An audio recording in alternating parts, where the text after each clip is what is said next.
The Mandalorian and Grogu is the 13th Star Wars movie to be released in theaters, and since it seems like it's not doing so well financially, I, Wilbur Wednesday, have used my powers of intellect and observation to come up with 13 things the marketers and or filmmakers could have done to get The Mandalorian and Grogu better results at the box office. So, going from the 13th thing to the first thing I came up with, here's the 13th thing I came up with that could have helped The Mandalorian and Grogu at the box office. Number 13, Grogu Go-Gurt. So I know the Go-Gurt brand of tube-based yogurt has already done Go-Gurts with Grogu on the packaging before, to advertise The Mandalorian back when it was just a Disney Plus series. But here's the thing. If you grew up back when the prequel movies came out, do you remember those lightsaber-themed Go-Gurts? They even had some that glowed in the dark, and it should be noted, they did bring those glow-in-the-dark lightsaber Go-Gurts back for the recent sequel trilogy. And while I know those movies were controversial, they did do well at the box office. So, with such a successful track record, why didn't they bring back this attention-grabbing Go-Gurt technology in the form of glow-in-the-dark Grogu Go-Gurts for Grogu's big movie premiere? Well, I can think of one reason why the marketing people didn't. You see, the glow-in-the-dark Go-Gurts are based around the Go-Gurt tube being shaped like a lightsaber, and while the Mandalorian and Grogu does have a lot of incredible sci-fi tech in it, there is not a single lightsaber to be found in the film. Which brings me to thing number 12 Lucasfilm could have done to make The Mandalorian and Grogu more profitable. Number 12. They should have included some lightsabers in the movie. Every financially successful Star Wars movie released in theaters has had lightsabers in it. The Mandalorian and Grogu did not have a single lightsaber in the entire film, and it's clearly underperforming at the box office right now. Coincidence? Probably not. But let's get away from how the movie could have been different and get back to how the movie could have been marketed better. Which brings me to my 11th ranked suggestion on how The Mandalorian and Grogu could have made more cash. Number 11. A better, more exciting fast food tie-in deal. Obviously, The Mandalorian and Grogu does have its fair share of tie-in fast food menu items. From Burger King, we've got the Barbecue Bounty Whopper, Grogu's Blue Cookie Shake, Grogu's Garlic Chicken Fries, some collectible toys and cups. I didn't mention everything, because you should get the idea by now. I'm sure it's tasty, but it's not really inspirational. Where's the wow factor? Where's the potentiality for virality? Just think about how much more attention this food campaign could have gotten if the marketing hotshots at Disney were allowed to dream a little bigger, with edgier entrees like the Mandalorian Flamethrower Burger, Fried Chicken Tender AT-ATs, Rodder the Hutt Beef Chunk Hunk, and so on. The point is, if it's not capable of reaching a KFC Double Down level of notoriety, it shouldn't be on the menu.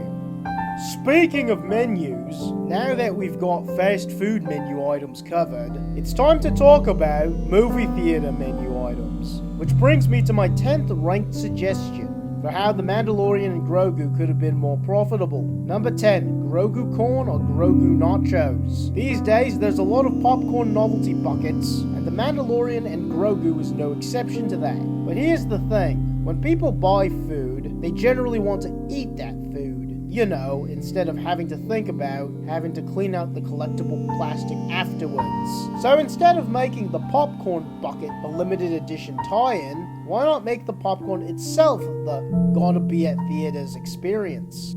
Just think about it. Grogu Corn. And if someone wants something a little bit different, Grogu Nachos. These names are incredible, and I think people would really appreciate having movie-themed theater snacks that aren't those chunky, all-out diner meals served in places like the Alamo Drafthouse. Because frankly, stuff like this is just awkward to eat in a darkened theater where you're trying to look up at the big screen the whole time. Alright, one more food-related proposal. My 9th proposal for what Disney could have done to improve The Mandalorian and Grogu's box office results. Number 9. Cookies with The Mandalorian and Grogu's faces on them. Do you remember when Nabisco did those limited edition Star Wars Oreos that had all those iconic faces on them? Why didn't they make green versions of that for the Mandalorian and Grogu? They've got good enough faces for that kind of thing. And considering that every character that got to be on those Oreos ended up being in at least one Star Wars film that did well financially, putting the Mandalorian and Grogu on those things would have been a good way to keep things secure. Speaking of good enough faces, here's proposal number 8 to better the financial fates of this Star Wars film. Number 8. Mandalorian and Grogu social media costume challenge. The Mandalorian and Grogu may not be the most popular characters these days, but it does seem like people do like dressing up as them. So, you know, remember how people were doing crazy stuff with the McDonald's Grimace Shake back on TikTok back in the day? Maybe the Disney execs should have paid some interns to do stuff like that, but in like Mandalorian and Grogu costumes. I know, stuff like TikTok challenges sound tacky and corny, but the sort of kids who get their parents to take them to movies love that kind of meme stuff. They literally released a version of the Minecraft movie for kids to say the memes alongside the movie, and needless to say, those movies were way more profitable than Grogu's Big Adventure here. Speaking of youths though, here's my 7th suggestion for what Jon Favreau and his bosses could have done better to promote The Mandalorian and Grogu. Number 7. Should have casted Gen Z celebrity type to be in the movie. Look, I know this sounds harsh, but it has to be said. The icons of the past have lost their luster. He-Man is making less money than Scary Movie at the box office. Nirvana got their name stolen by a Canadian comedy duo. Remember when they tried to make a big deal about Bill Murray showing up in the latest Ant-Man film? And look how that turned out.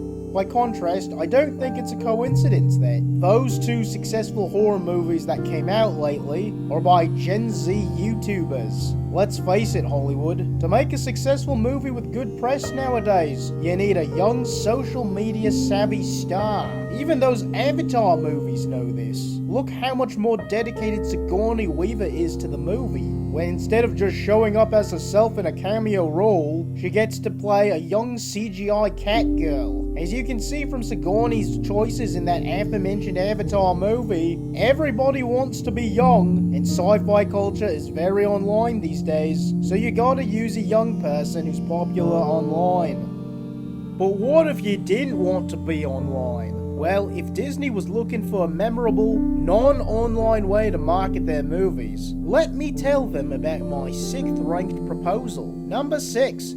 They should have redone those early 2000s Lilo and Stitch ads, but with The Mandalorian and Grogu. So let me explain. One of Disney's strategies for marketing the 2002 animated film Lilo and Stitch was to do these short animated ads, which started out as clips from the Disney princess movies, only for the princesses to get interrupted by Stitch, who's portrayed as this kind of edgy troublemaker that the Disney brand had never quite messed with before. Anyways, since The Mandalorian and Grogu is, well, the first theatrically released Star Wars movie in about 7 or so years, and well, let's face it, the masked, brutal bounty hunter The Mandalorian and his little inhuman pal Grogu are pretty unconventional compared to the normal unmasked humans that usually serve as protagonists in Star Wars movies, Disney could have piqued people's intrigue by doing a series of ads where, at first, you think it's just a clip from one of the normal Star Wars movies, but then The Mandalorian and Grogu show up and do something edgy to let the audience know that this upcoming film is not your grandpa's Star Wars. Now, I do realize some fans would have gone very mad at this approach and claim it was disrespecting the franchise, but they're gonna think that anyways because it's a new Star Wars movie based on characters from a streaming show. So you might as well go with the flow, you know.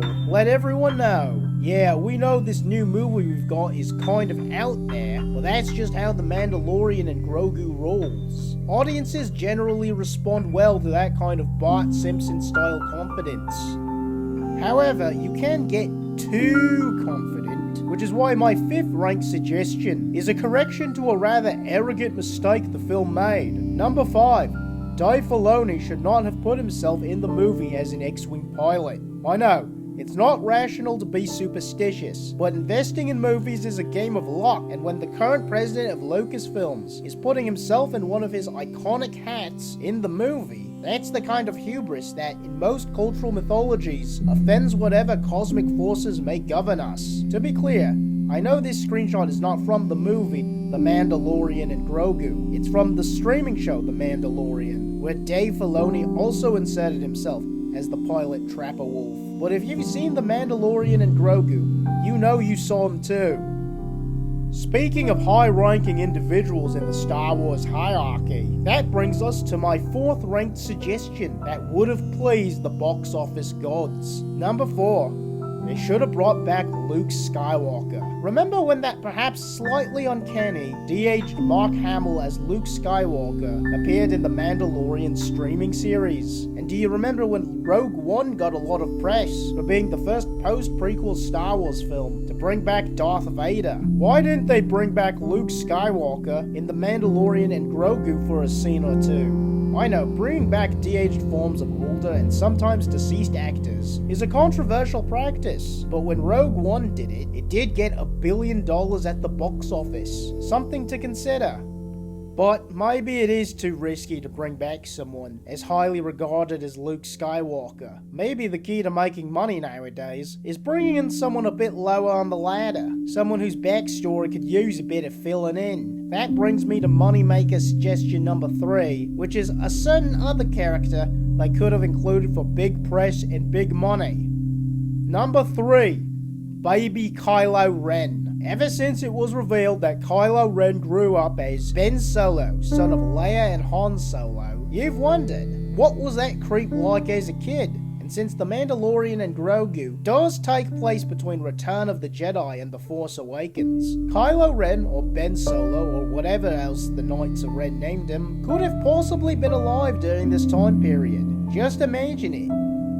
The New Republic sets up a little playpen area for babies that definitely have the Force. Grogu gets dropped in there, and who does he find? Baby Kylo Ren. Baby Grogu versus Baby Kylo Ren. Tell me that wouldn't sell. Alright, but maybe people are sensitive about the optics of baby fights, so let's bring back a non-baby villain instead. Here's my 2nd ranked suggestion for something they could have done to make The Mandalorian and Grogu sell better. Number 2. Throw in Darth Maul. In the days leading up to The Mandalorian and Grogu's release, do you know what was the main Star Wars show in the news? You know, the one that was literally created by one of the main writers for The Mandalorian and Grogu, who's also the president of LucasFilms right now. That's right, the main thing being promoted on the Star Wars side of Disney Plus was Star Wars Maul Shadow Lord.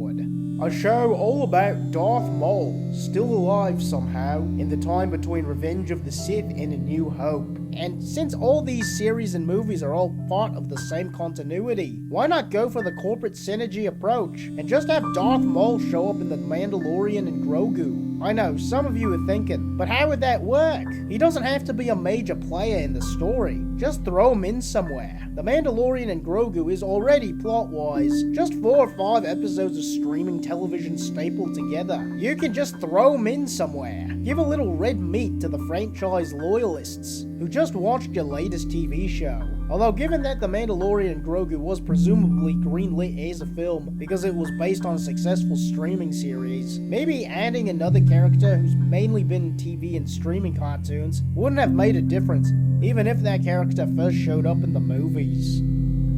Still, the point stands. If you're gonna do an interquel, people are gonna want to see an update or some closure on some of the iconic characters and things we saw in the previous movies. Which brings me to my 1st ranked suggestion for what they should have done to better the financial odds for The Mandalorian and Grogu. Number 1. They should have resurrected Jabba the Hutt. In the official Star Wars timeline, the Emperor has returned from death, Darth Maul has returned from death, Boba Fett has returned from death, so why not Jabba the Hutt?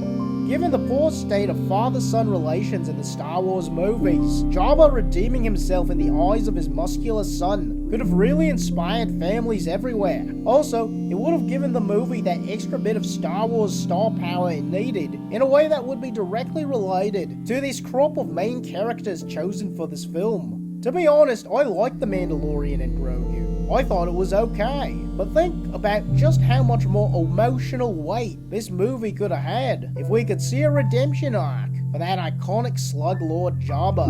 It would have allowed the audience to feel as if we were really uncovering a new side to the Star Wars universe that we hadn't even considered before. That newly uncovered side being, of course, the hidden heart of gold of Jabba the Hutt. A hidden heart so golden, in fact, that it could have made The Mandalorian and Grogu earn many times its weight in coins at the box office. If you liked this video, please like, subscribe, and comment. And if you didn't like this video, consider this. You can try to pay me to stop making these by purchasing a nice digital cup of my very own patented drink, Wilbur Wednesday's Magic Beverage. YouTube won't let me post the link, so please look it up on itch.io yourself and buy my magic beverage today. Thank you.